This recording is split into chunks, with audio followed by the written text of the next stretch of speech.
Gərgin iş rejimi və gündəlik qayğılar sinir sistemimizi yorur. Lakin bəzi qidalar tərkibindəki vitamin və minerallar sayəsində bədəndəki kortizol, stres hormonu səviyyəsini aşağı salır. Milli Az elm tərəfindən təsdiqlənmiş ən güclü sakitləşdiricilər təqdim edir. Tünd şokolad flavonoidlərlə zəngindir.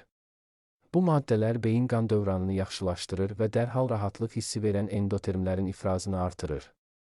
Gün ərzində kiçik bir parça yemək kifayətdir. Xüsusilə qızıl balıq, salamon və skumbriya kimi yağlı balıqlar omega-3 yağ turşuları ilə zəngindir.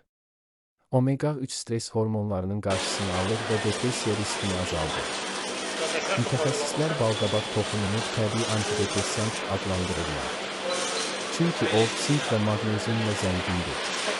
Maqnezium çatışmazlığı insanda əsəbilik və yuxusuzluq yaradır. Bu toxum isə həmin boşluğu doldurur. Yulaf beyində serotonin, xoşbəxtlik hormonu ifrazını tətikləyən mürəkkəb karbohidratdır. Səhər yeməyində yulaf yemək gün ərzində daha sakit və stabil ruh halında olmağınıza kömək edir. Çoban yastığı çayı, sakitləşmək dedikdə ağla gələn ilk bitkidir.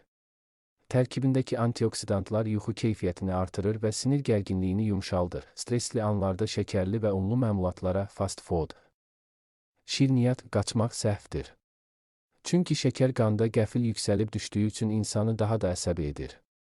Bunun əvəzinə yuxarıdakı təbii qidalara üstünlük vermək lazımdır.